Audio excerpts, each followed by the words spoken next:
Bismillahirrahmanirrahim. Assalamualaikum warahmatullahi wabarakatuh. Alhamdulillah. Alhamdulillahillazi arsala rasulahu bil huda wa dinil haqq liyuzhirahu ala dini kullih wa kafa billahi syahida. Asyhadu an la ilaha illallah wahdahu la syarikalah wa asyhadu anna Muhammadan abduhu wa rasuluhu la nabiyya ba'dah. Allahumma shalli wa sallim ala sayyidina Muhammad wa ala ali sayyidina Muhammad. Amma ba'du. Yang terhormat Ibu Dr. Hana Lestari MPD selaku dosen pengampu mata kuliah Sistem Informasi Manajemen. Perkenalkan, nama saya Yajri Sahrul Ramdan dari Prodi Manajemen Pendidikan Islam semester 2. Di sini saya akan sedikit membahas tentang artificial intelligence atau kecerdasan buatan yang sering kita singkat sebagai AI.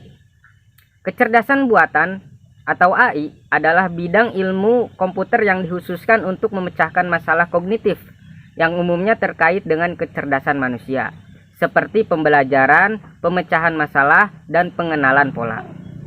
Kecerdasan buatan mungkin berkonotasi dengan robotika atau adegan futuristik.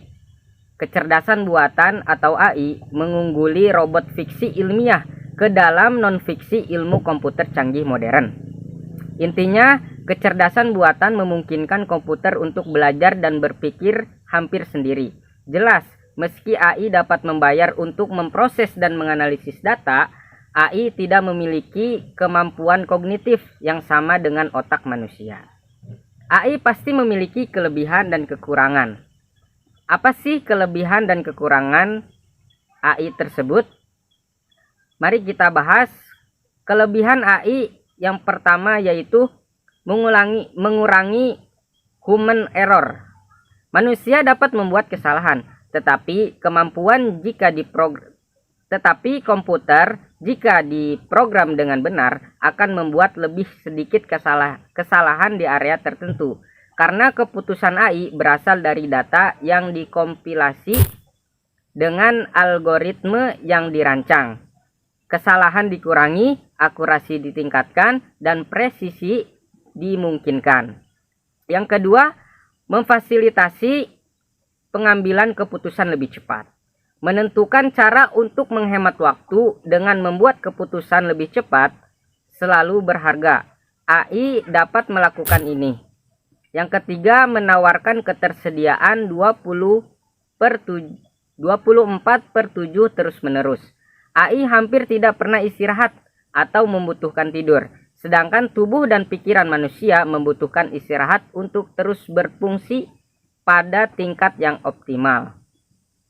Yang selanjutnya yaitu kekurangan kecerdasan AI atau kekurangan kecerdasan buatan. AI tidak kebal dari kerugian dan kekhawatiran bermasalah. Kekurangannya itu yang pertama, mengurangi lapangan kerja.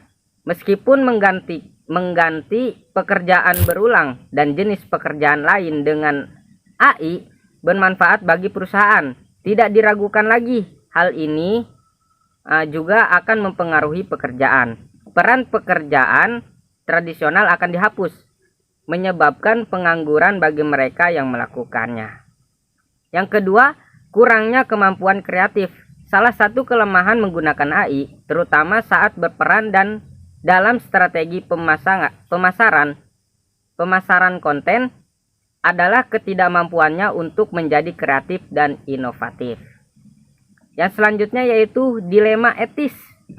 Titik perjuangan untuk menggunakan AI adalah keterbatasannya untuk memasukkan etika dan moralitas yang merupakan fitur manusia yang penting. Yang selanjutnya yaitu meningkatkan potensi kemalasan manusia. Mengandalkan AI dapat membuat kita lebih sedikit menggunakan otak untuk menghafal, menyusun strategi, dan memecahkan masalah sendiri. Efek yang mungkin terjadi pada generasi mendatang mungkin sangat besar jika dibiarkan. Yang selanjutnya yaitu kurangnya transparansi dan penjelasan. Kurangnya transparansi dan penjelasan ini dapat menyulitkan untuk menentukan bagaimana sistem AI sampai pada keputusan atau prediksi tertentu. Yang terakhir yaitu ketergantungan dan keandalan. Saat AI semakin terintegrasi ke dalam berbagai sistem dan proses, ada ketergantungan yang semakin besar pada kemampuannya. Ketergantungan ini dapat menimbulkan risiko jika sistem AI mengalami kegagalan atau malfungsi. Keandalan menjadi perhatian ketika tugas-tugas penting dan proses pengambilan keputusan sangat bergantung pada AI. Jika kita kaitkan dengan pendidikan Islam, menurut saya AI ini hanya sekedar pengetahuan, tapi bukan ilmu. Dari AI kita tidak bisa menggali atau mencari ilmu, karena ilmu dan pengetahuan itu berbeda. Kalau pengetahuan kita hanya sekedar tahu, belum tentu menjadi ilmu. Tapi kalau ilmu itu sudah pasti kita tahu. Apa sih bedanya ilmu dengan pengetahuan? Al ilmu nurun, ilmu itu cahaya. Cahaya apa? Cahaya yang dapat menerangkan, yang dapat menerangi diri kita, yang dapat menyelamatkan diri kita, yang dapat mendekatkan ataupun mengetahui kita kepada Sang Pencipta kita, yaitu Allah Subhanahu wa Ta'ala. Di dalam kutipan selanjutnya yaitu wa nurullahi la yuhdalil asi. Dan cahaya ini tidak akan diberikan kepada orang-orang yang bermaksiat. Dari situ saja sudah beda bahwasanya pengetahuan dan ilmu.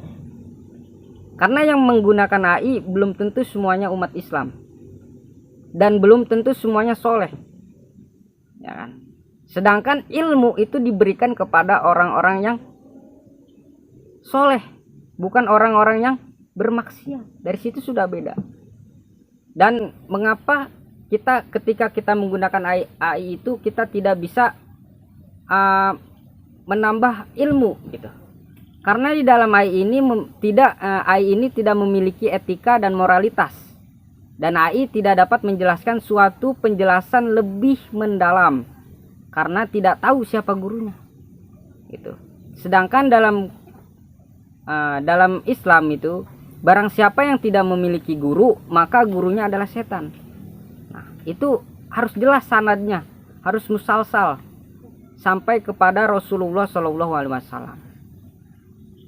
Karena ilmu gitu. Nah, karena Imam Malik mengatakan, sesungguhnya ilmu ini adalah daging dan darahmu, dan pada hari kiamat kelak kamu akan ditanya tentangnya, maka perhatikanlah dari siapa kamu mengambilnya.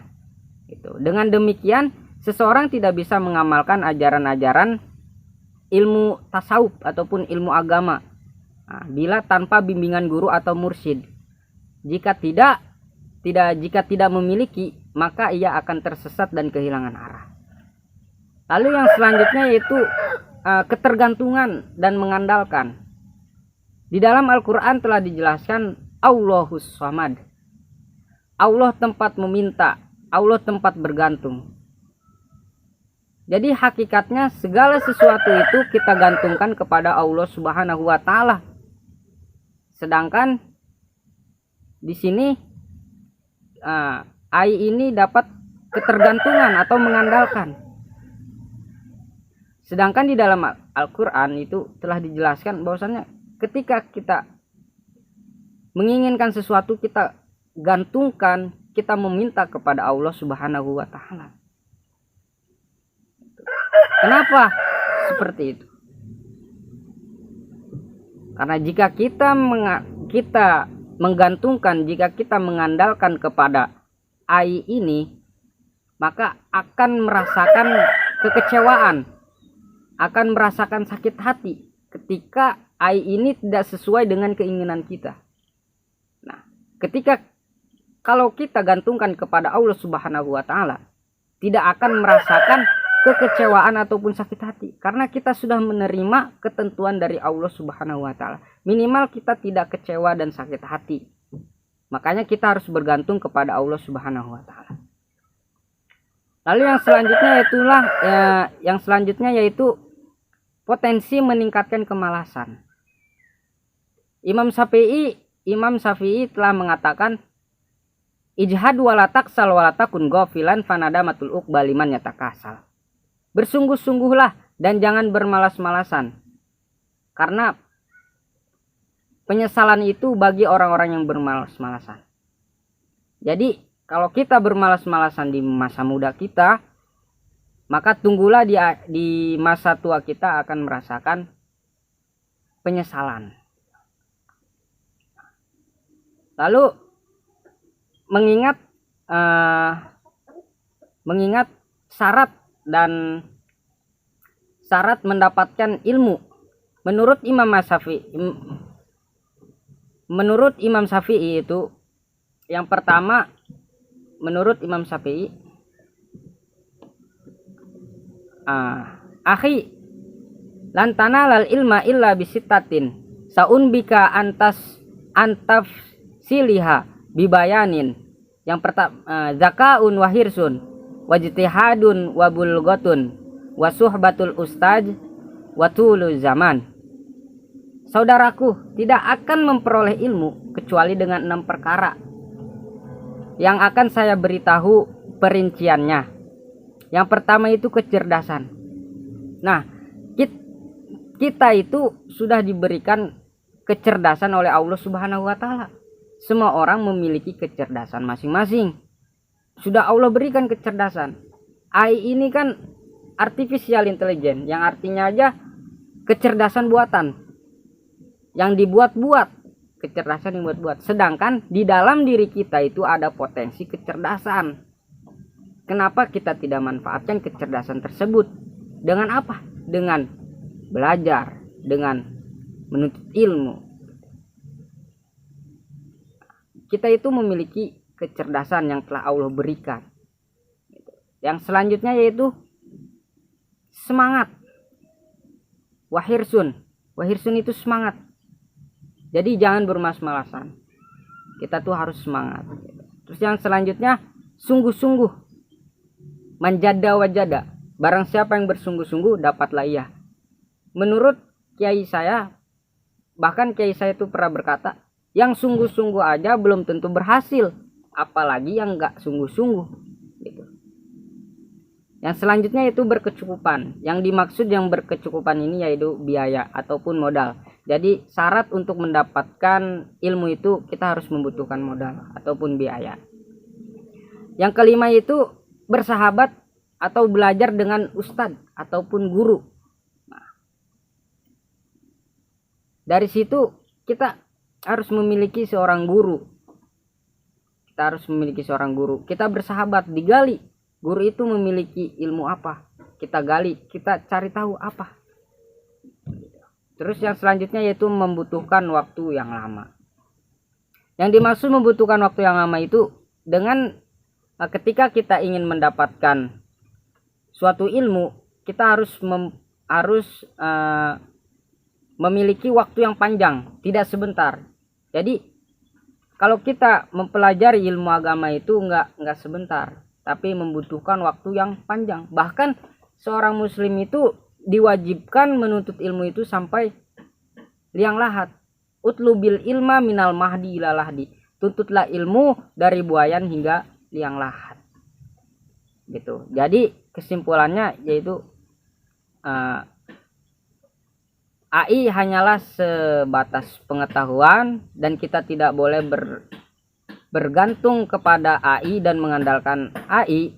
Jika kita ingin memperdalam ilmu agama, jika kita ingin mendapatkan suatu ilmu, maka harus jelas gurunya siapa, yang musalsal, yang sampai sanadnya itu kepada Rasulullah Shallallahu Alaihi Wasallam. Karena itu akan dipertanggungjawabkan di akhirat kelak. Mungkin hanya ini yang dapat saya sampaikan. Kurang dan lebihnya mohon maaf. Bila hidayah wa taufik. Wassalamualaikum warahmatullahi wabarakatuh.